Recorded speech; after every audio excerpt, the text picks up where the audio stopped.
નમસ્કાર, સ્પેશિયલ રિપોર્ટમાં આપનું સ્વાગત છે. હું છું લુબના ખાન. દિવસના દમદાર સમાચાર લઈને અમે આવી ગયા છીએ આપની સમક્ષ. આજે વાત કરીશું યુક્રેન રશિયાના ભીષણ યુદ્ધ વિશે.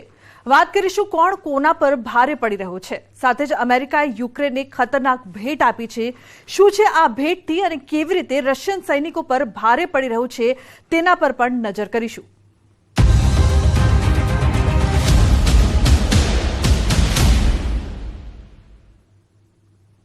રશિયા યુક્રેન વચ્ચેનું યુદ્ધ વધુ ભીષણ બન્યું છે. રશિયા સામે યુક્રેન આમ તો હારી રહ્યું છે, પરંતુ હવે અમેરિકા તરફથી યુક્રેનને એવી ખતરનાક ભેટ મળી છે જે ભેટથી રશિયન સૈનિકોમાં હડકંપ મચ્યો છે. આ ખતરનાક ભેટથી યુક્રેન રશિયન સૈનિકો પર ભારે પડી રહ્યો છે. અમેરિકાએ આપેલી આ ભેટથી હવે યુક્રેન માટે ફાઇટર જેટ F-16 મેળવવાનો દરવાજો પણ ખુલ્યો છે.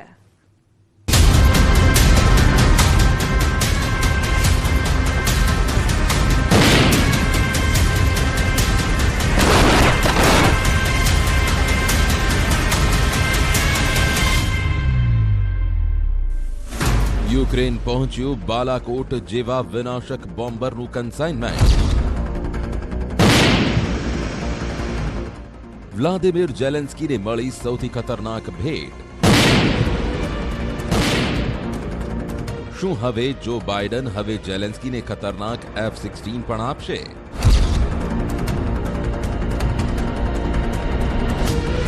સવાલ છે કે યુક્રેન જેની રાહ જોઈ રહ્યું હતું તે ગેમ ચેન્જર ફાઇટર પ્લેન અંગે શું જો બાઇડને પોતાનો વીટો પરત ખેંચી લીધો છે? આ અંગે અમેરિકાથી એક મોટા સમાચાર આવ્યા છે જે અંગે વાત કરીશું, પરંતુ તે પહેલા ઝેલેન્સ્કીને બાઇડન તરફથી મળેલા સૌથી ખતરનાક બોમ્બના એક્સક્લુઝિવ સમાચાર જોઈ લઈએ, જેની ચર્ચા સમગ્ર વિશ્વમાં થઈ રહી છે. સમાચાર 100% સાચા છે. આ સમાચાર પર ખુદ અમેરિકન એરફોર્સના બહુ મોટા અધિકારીએ મહોર લગાવી છે. ખતરનાક બોમ્બ JDAM-ER નો જથ્થો અમેરિકાથી યુક્રેન પહોંચ્યો.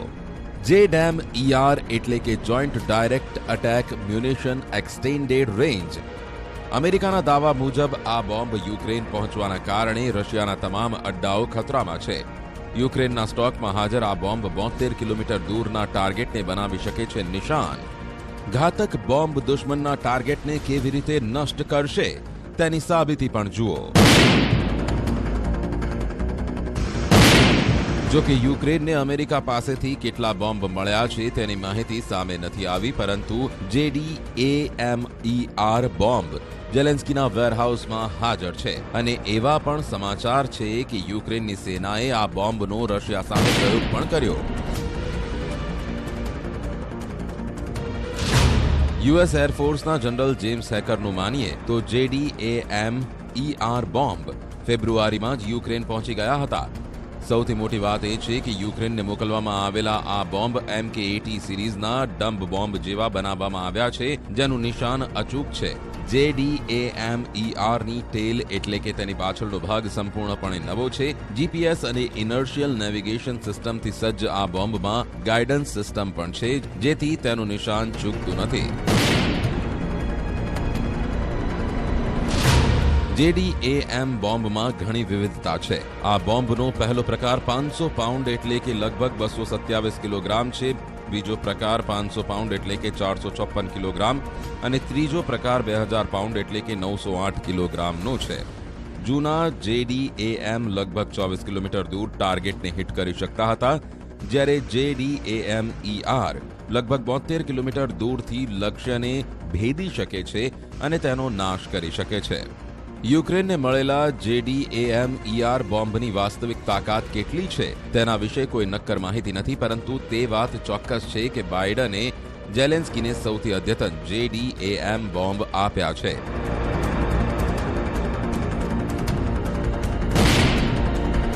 જેનાથી યુક્રેનની સેનાને ફાયદો થયો છે. હાલમાં યુક્રેન પણ આ બોમ્બના ઉપયોગ પર મૌન છે, પરંતુ તેણે સંકેત આપ્યો છે કે તેની પાસે રશિયાના ઘાતક બોમ્બનો તોડ હાજર છે. Противника теж не так вже й багато, щоб їх масово використовувати. А от бомб, якщо вони налагодять виробництво плануючих авіабомб, чи будуть якимось чином ті, що мають, удосконалювати, модернізувати, то ми бачимо, що відбувається, коли велика кількість бомб великого тонажу так робить, опускається так на голови українців. સોશિયલ મીડિયા પર આવી અનેક તસવીરો અને વિડીયો વાયરલ થયા છે જેના માધ્યમથી યુક્રેને રશિયા સામે આ ખતરનાક બોમ્બનો ઉપયોગ કરવાના દાવા કરાઈ રહ્યા છે, પરંતુ એ જાણવા નથી મળ્યું કે આ બોમ્બને ફેંકવાનું માધ્યમ શું છે. એવું અનુમાન લગાવવામાં આવી રહ્યું છે કે યુએસએ યુક્રેનિયન એરફોર્સના MiG-29 અને Su-27 ફાઇટર જેટને JDAM-ER બોમ્બથી સજ્જ કર્યા છે. આ પહેલા અમેરિકાએ આ બે સોવિયત યુગના ફાઇટર પ્લેનને હાઈ સ્પીડ એન્ટી એરક્રાફ્ટ મિસાઇલોથી સજ્જ કર્યા હતા, જ્યારે રેડિયેશન મિસાઇલ HARM થી સજ્જ હતી. બીજી તરફ વાત એવી પણ છે કે યુક્રેનને અમેરિકા તરફથી આ બોમ્બ મોટી સંખ્યામાં નથી મળ્યા, પરંતુ બોમ્બ ગમે તેટલા હોય, પુતિનની સેનામાં ખળભળાટ તો મચી ગયો છે, કારણ કે દાવા મુજબ આ બોમ્બનો ઉપયોગ કોઈપણ વિમાનમાં થઈ શકે છે. વાતાવરણ ગમે તેવું હોય, આ બોમ્બનું નિશાન અચૂક છે. યુએસ એરફોર્સના જણાવ્યા અનુસાર હાઇમાર્સ અને MLRSની નિકાસ બાદ યુક્રેનને JDAM-ERના રૂપમાં નવીનતમ ભેટ આપવામાં આવી છે. હાઇમાર્સ અને MLRSના રૂપમાં યુક્રેન પાસે સૌથી લાંબી રેન્જના શસ્ત્રો હતા, પરંતુ તેમની મહત્તમ રેન્જ 69 કિલોમીટર હતી, જે માત્ર 90 કિલો હથિયારો સાથે હુમલો કરવાની તાકાત ધરાવે છે, જ્યારે JDAM-ERનું 2000 પાઉન્ડ વર્ઝન હાઇમાર્સ અને MLRS કરતાં વધુ વિનાશક છે.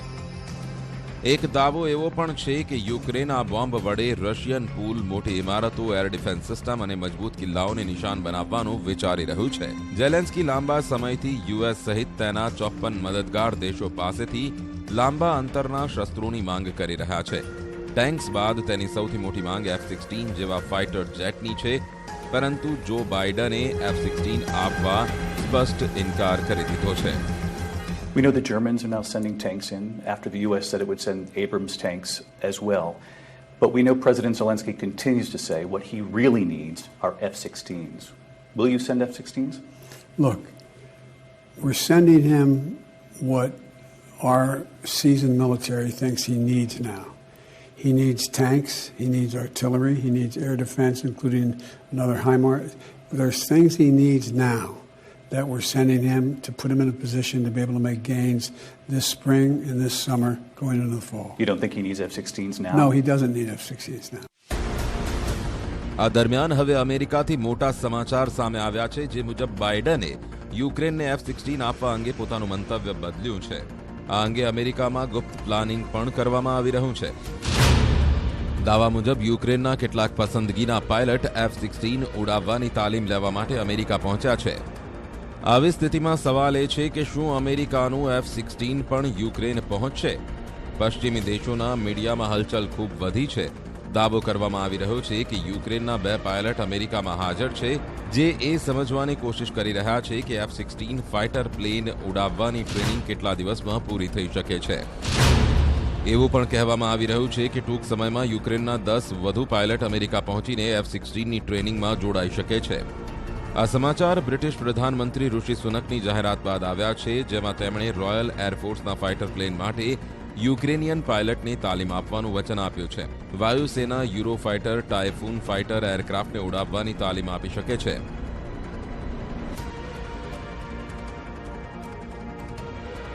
પરંતુ આનાથી પણ મોટા સમાચાર અમેરિકામાં યુક્રેન પાયલટ્સની તાલીમના છે.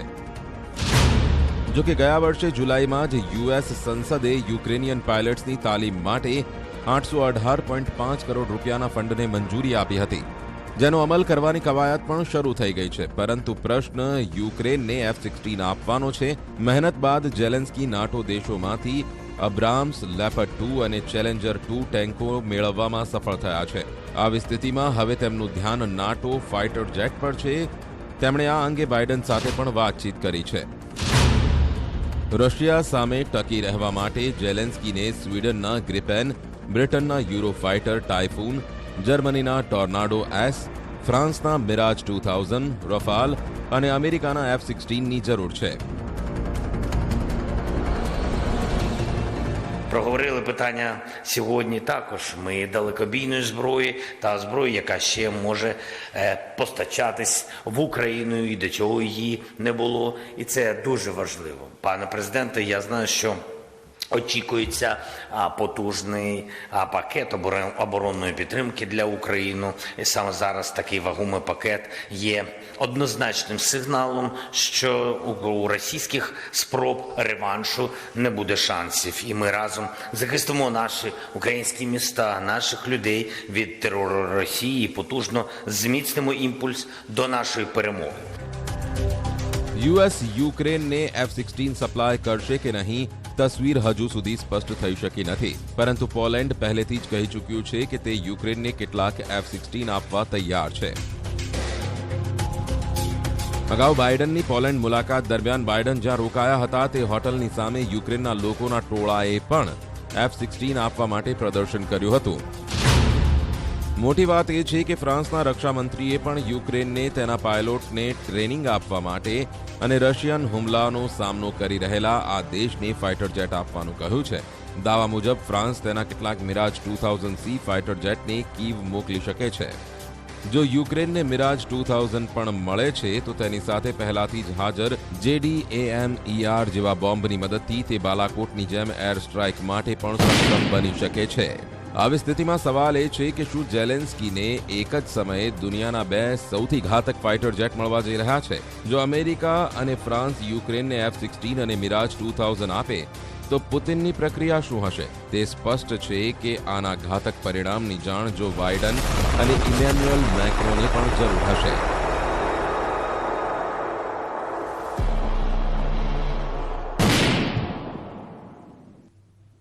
આ તરફ બખમુતમાં યુક્રેન સહિત નાટોના 30 દેશો જાણે કે પુતિન સામે સરેન્ડર કરી રહ્યા છે. ઝેલેન્સ્કી બખમુતને પૂર્વી યુક્રેનનો કિલ્લો ગણાવે છે અને આ કિલ્લાને સર કરવામાં લગભગ પુતિનની સેનાને સફળતા મળી ચૂકી છે, જેને લઈને યુક્રેન સહિત નાટોની ચિંતા વધી છે. સાથે જ વિશ્વમાં ચર્ચા એવી પણ ઉઠી છે કે જે બખમુતમાં હાર યુક્રેનની નહીં પરંતુ નાટોની થઈ છે.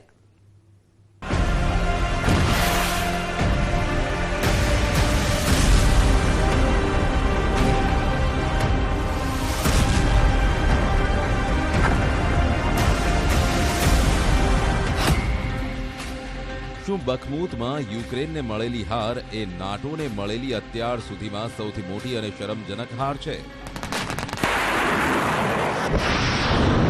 ડિફેન્સ એક્સપર્ટ હવે એ દાવાઓ કેમ કરી રહ્યા છે કે બખમુતમાં રશિયાની જીતે અમેરિકા અને નાટો સામે બહુ મોટું જોખમ ઊભું કરી દીધું છે? શું સાચે જ 54 લાખ સૈનિકોથી સજ્જ નાટોની ફોજને પુતિનના સૈનિકોએ બખમુતમાં ધ્વસ્ત કરી છે?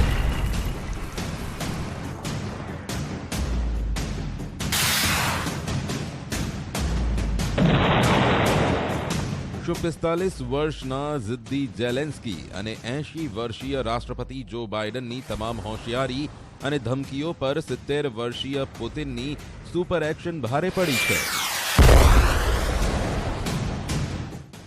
આખરે નાટો અને પશ્ચિમી દેશોમાંથી 9 લાખ કરોડના હથિયાર લીધા બાદ પણ યુક્રેન રશિયા સામે બખમુત કેવી રીતે હારી ગયું? બખમુતમાં નાટોની હાર. યુક્રેનના બખમુતમાં રશિયાની બીજી મોટી જીત લગભગ થઈ ચૂકી છે. સોલેદાર બાદ બખમુતમાં યુક્રેનની સેના વધુ સતર્ક બની છે. જો કે પુતિનના સ્પેશિયલ ઓપરેશનના 4 મહિનામાં બખમુતને યુક્રેન પાસેથી છીનવી લેવાનો દાવો કર્યો છે. ચોંકાવનારી વાત તો એ છે કે યુક્રેનના 20 થી 25 હજાર સૈનિકો નાટોના ભારે અને ખતરનાક હથિયાર બાદ પણ પુતિનના તોફાનને રોકી ન શક્યા. આ એ જ બખમુત છે જ્યાં નાટોના એડવાન્સ હથિયારોના દમ પર માત્ર 30 ફૂટના અંતરે 1000 રશિયન સૈનિકો માર્યા ગયા છે. આ એ જ બખમુત છે જ્યાં રશિયન સૈનિકોનો જીવનકાળ માત્ર 4 કલાકનો રહ્યો હતો. એટલે કે બખમુતમાં જે પણ રશિયન સૈનિક જંગ લડી રહ્યા છે તે મુશ્કેલીથી 4 કલાકમાં જ બખમુતની જંગમાં મરી રહ્યો હતો. 30 દેશોથી બનેલા નાટોની મદદથી યુક્રેને બખમુતને રશિયન સૈનિકોનું કબ્રસ્તાન બનાવી નાખ્યું હતું. પરંતુ જુઓ, જંગના છેલ્લા એક દિવસમાં 1600 રશિયન સૈનિકોના માર્યા ગયા બાદ પુતિનનું રશિયા, અમેરિકા, બ્રિટન અને જર્મની સહિત નાટોના 30 દેશ પર ભારે સાબિત થયું. આજે સ્થિતિ એવી છે કે નાટોના મહાસચિવને કહેવું પડ્યું છે કે રશિયાને હળવાશમાં લેવું ભારી પડશે. બખમૂતમાં રશિયાની પકડ વધુ મજબૂત બની છે. રશિયાના કમાન્ડરોનો દાવો છે કે બખમૂતના પૂર્વી હિસ્સા પર સંપૂર્ણપણે રશિયન સૈનિકોનો કબજો છે. નાટોના મહાસચિવે બખમૂતમાં ચાલી રહેલી જંગ પર મોટું નિવેદન આપ્યું હતું.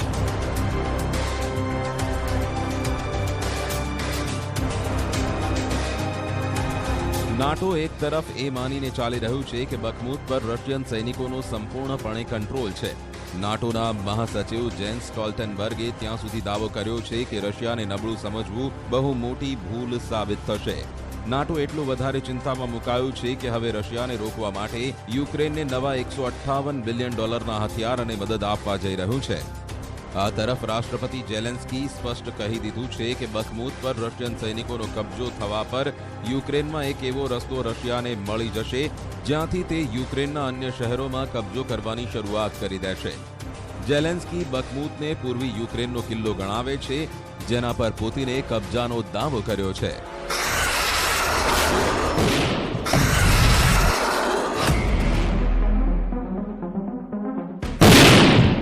બખમૂતની હાર માત્ર યુક્રેનની જ નહીં પરંતુ અમેરિકા, બ્રિટન અને જર્મની જેવા સુપર પાવર દેશોથી બનેલા નાટોની હાર છે. 24 ફેબ્રુઆરી 2022 જ્યારથી રશિયા અને યુક્રેન વચ્ચે જંગ શરૂ થઈ છે ત્યારથી અત્યાર સુધીમાં નાટોના 30 દેશ પશ્ચિમના 50 દેશો સાથે મળીને આજ પ્રોપેગેન્ડા ફેલાવી રહ્યા હતા કે પુતિનનો દેશ રશિયા જંગ હારી ગયો છે. પરંતુ રશિયાએ યુક્રેનના સોલેદાર પર કબજો કરી પહેલી જીત મેળવી હતી, જ્યારે નાટો અને પશ્ચિમ દેશ એ દાવો કરી રહ્યા હતા કે પુતિન કેન્સર પીડિત છે, ગંભીર બીમારી સામે લડી રહ્યા છે. તો આવા પ્રોપેગેન્ડા વચ્ચે રશિયા પૂર્વી યુક્રેનનો કિલ્લો ગણાતા બખમૂત પર બીજી જીત લગભગ મેળવી ચૂક્યો છે.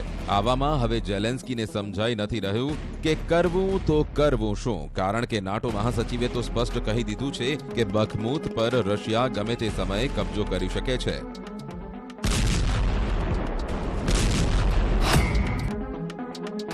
Forward to meet the EU defense ministers. We meet at a critical time for our security. Russia's war of aggression grinds on against Ukraine, and over the last weeks and months we have seen fierce fighting in and around Bakhmut, and what we see is that Russia is throwing in more troops, more forces, and what Russia lacks in quality they try to make up in quantity. They have suffered big losses, but at the same time we can not rule out that Bakhmut may eventually fall. એવું કહેવાઈ રહ્યું છે કે ઝેલેન્સ્કીને America સહિત નાટોના 30 દેશોએ માત્ર lollipop આપી છે. જમીન પર યુક્રેન પોતાના સૈનિકોના દમ પર રશિયા સાથે મુકાબલો કરી રહ્યું છે. ચોંકાવનારી વાત તો એ છે કે યુક્રેન દાવો કરી રહ્યું છે કે 70,000ની વસ્તી ધરાવતા બખમૂતમાં માત્ર 5,000 લોકો જ વધ્યા છે. સાથે જે પણ દાવો કરી રહ્યું છે કે બખમૂતમાં રશિયાના 30,000 સૈનિક માર્યા ગયા છે, તેનાથી તમે અંદાજો લગાવી શકો છો કે બખમૂતની વસ્તી માત્ર 70,000 હતી. તેને જીતવા માટે રશિયાએ પોતાના 30,000 સૈનિકોના બલિ ચઢાવી દીધા. એક અનુમાન મુજબ બખમૂતના જંગમાં એક યુક્રેની સૈનિકની સામે 7 રશિયન સૈનિકોના જીવ જઈ રહ્યા છે. જો કે આ તમામ વાતો બાદ પણ રશિયા જીતી રહ્યું છે. ત્યારે સવાલ છે કે બખમૂતમાં યુક્રેન સહિત નાટોના 30 દેશો કેમ હારી રહ્યા છે? નાટોના 30 દેશો પાસે કુલ 54 લાખથી વધુ સૈનિક છે, જ્યારે રશિયા પાસે 13,50,000થી વધુ સૈનિક છે. પરંતુ યુક્રેનમાં રશિયાની ફૌજ સામે નાટોના સૈનિક મુકાબલો કરવા તૈયાર નથી. નાટો રશિયા સાથે સીધા યુદ્ધથી બચી રહ્યું છે. જો એરફોર્સની વાત કરવામાં આવે તો નાટો પાસે 20,723 ફાઇટર વિમાન છે, જ્યારે રશિયા પાસે માત્ર 4,173 ફાઇટર વિમાન છે. પરંતુ ચોંકાવનારી વાત તો એ છે કે નાટોએ ચોથી પેઢીના 200 ફાઇટર વિમાન નથી આપ્યા, જે યુક્રેનની હારમાં બહુ મોટું કારણ બની રહ્યું છે. જ્યારે રશિયા હવે ફરી શરૂઆતથી હુમલો કરી રહ્યો છે, જેમાં 7 લાખ સૈનિક હુમલામાં સામેલ થઈ રહ્યા છે.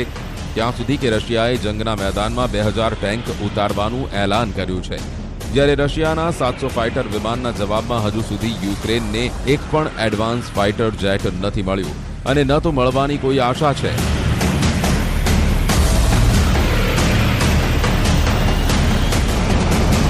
અમેરિકાના ટોપ જનરલ માર્ક મિલેએ તો 1.5 મહિના પહેલા જ દાવો કરી દીધો હતો અને નાટો તેમજ યુક્રેનને ચેતવણી આપી દીધી હતી કે વર્ષ 2023માં રશિયાને યુક્રેનમાં હરાવી નહીં શકાય.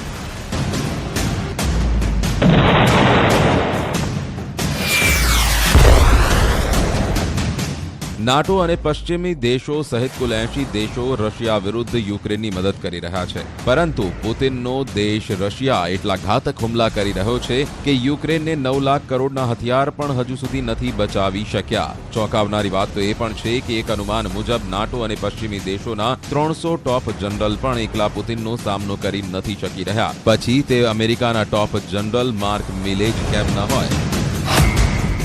માર્ક મિલેએ કહ્યું કે જો એક સૈનિકની દ્રષ્ટિએ જોઈએ તો આ વર્ષે યુક્રેનની એક ઇંચ જમીન પરથી રશિયાને ખસેડવું બહુ મુશ્કેલ છે. એવું હું નથી કહી રહ્યો કે રશિયાને યુક્રેનમાં હરાવી ન શકાય, પરંતુ વર્ષ 2023માં રશિયાને હરાવવું બહુ મુશ્કેલ છે. રશિયાના હુમલાએ યુક્રેનને ધ્વસ્ત કરી નાખ્યું છે. નાટો અને અમેરિકા પણ રશિયાના જબરદસ્ત હુમલાઓથી બોખલાઈ ગયા છે, એટલે જ વારંવાર રશિયાને પરિણામ ભોગવવાની ધમકીઓ અપાઈ રહી છે. તો પાટણમાં વ્યસન મુક્તિ કેન્દ્રમાં યુવકની ઢોર માર મારીને હત્યા કરવામાં આવી હતી. બુલેટિનમાં હાલ બસ આટલું જ. તમામ મહત્વપૂર્ણ સમાચાર માટે આપ જોતા રહો ન્યૂઝ 18 ગુજરાતી. નમસ્કાર.